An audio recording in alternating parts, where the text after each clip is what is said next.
సామర్థ్యంతో నడపాలని చెప్పి రాష్ట్రంలో ఉండేటువంటి అన్ని ట్రేడ్ యూనియన్లు కలిపి రాష్ట్ర వ్యాప్తంగా రాష్ట్ర పిలుపుకోవడం జరిగింది. ఈ రోజు ప్రభుత్వమే కావాలని దాని సామర్థ్యాన్ని తగ్గించేటువంటి ప్రయత్నము ఈరోజు చేస్తున్నాయి. ఎందుకంటే గతంలో 19,000 మంది ఉద్యోగులు పనిచేస్తే ఈరోజు దాన్ని 12,000 మంది తగ్గించడం జరిగింది. అంతేకాకుండా 2,500 మందికి విఆర్ఎస్ ఇచ్చేదానికోసం కూడా కుట్ర జరుగుతుంది. మరొక 500 మందిని నాగపూర్ స్టీల్ ప్లాంట్ కి పంపించేటువంటి ప్రయత్నం కూడా చేస్తున్నారు. అట్లాగే ఈ రోజు ఆ స్టీల్ ప్లాంట్ లాభాలతో నడవాలి అని అంటే ఈ రోజు ఖచ్చితంగా దానికి బొగ్గు గనులు కావాలి. కానీ బొగ్గు గనులు కేటాయించడం లేదు. బొగ్గు గనులు కనుక కేటాయిస్తే కేవలం 500 రూపాయల్లోనే ఒక టన్ను బొగ్గు వచ్చేటువంటి అవకాశం ఉంది. కానీ కొనుక్కొని రావాలనుకుంటే 4,950 రూపాయలు చెల్లించాల్సినటువంటి పరిస్థితి వస్తుంది. అందుకని బొగ్గు గనులు కూడా కేటాయించాలని చెప్పి మేము ఈ రోజు డిమాండ్ చేస్తున్నాం. అట్లాగే ఈ రోజు ఉత్పత్తిని రాను రాను తగ్గిస్తుంది. ఇప్పటి వరకు ఉన్నటువంటి 3 రకాల ప్లాంట్లను ఆపేసినారు. మళ్ళా 2 రకాల ప్లాంట్లను కూడా ఆపేసి ఆ రకంగా ఉత్పత్తిని తగ్గించడం కోసం ప్రయత్నం చేస్తుంది. గతంలో 75 లక్షల టన్నులు ఉత్పత్తి జరిగితే అది 45 లక్షల టన్నులకి పడిపోయింది.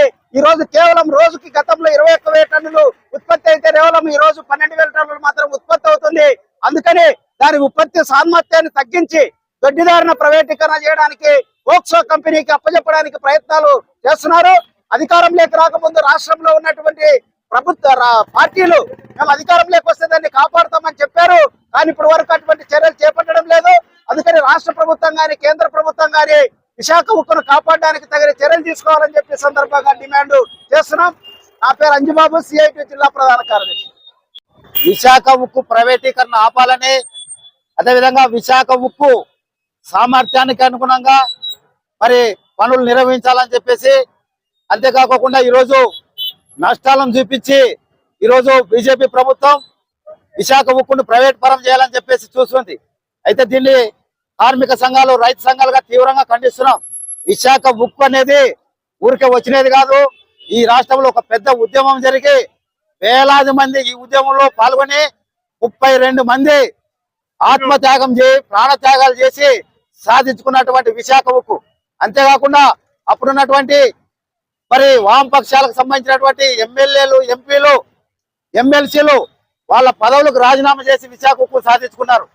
కేవలం 9,000 కోట్లతో ఈరోజు మరి ప్రభుత్వంతో ఏర్పాటు చేసినటువంటి ఈ సంస్థ ఈరోజు మరి వేల కోట్ల రూపాయలు ఈరోజు ఆదాయాన్ని సమకూరుస్తుంది. ఇప్పటికే ఈ ప్రభుత్వ రంగ సంస్థ ద్వారా మరి విశాఖ ఉక్కు ద్వారా 58 లక్షల కోట్ల రూపాయలు డివిడెంట్ల ద్వారా లాభాలు ఈ ప్రభుత్వానికి, కేంద్ర ప్రభుత్వానికి వచ్చింది. కానీ అయితే ఈ రోజు నష్టాలను చూపించి ఈరోజు బీజేపీ ప్రభుత్వం ఈ యొక్క విశాఖ ఉక్కుని ప్రైవేట్ పరం చేయాలని చూస్తుంది.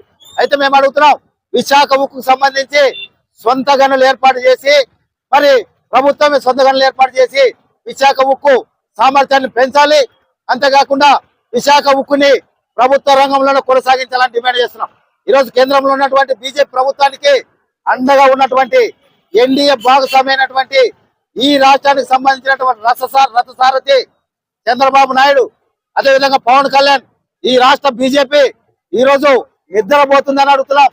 మాట వెళితే చంద్రబాబు నాయుడు ఈ రోజు అమరావతి గురించి మాట్లాడుతున్నాడు, పోలవరం గురించి మాట్లాడుతున్నాడు.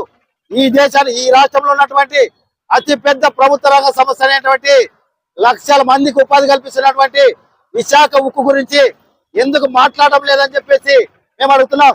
విశాఖ ఉక్కు ఫ్యాక్టరీని ఆపే ప్రభుత్వ రంగ సంస్థలో కొనసాగించేందుకు చంద్రబాబు నాయుడు, పవన్ కళ్యాణ్, ఈ రాష్ట్ర బీజేపీ ముందుకు రాకపోతే ఈ రాష్ట్ర ప్రజలకి ద్రోహం చేసిన వాళ్ళైతారని చెప్పేసి తెలియజేస్తున్నాం.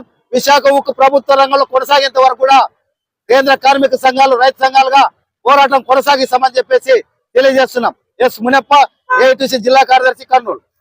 మరిన్ని అప్డేట్స్ కోసం మన HN9 టీవీ ఛానల్ ని సబ్స్క్రైబ్ చేసుకోండి.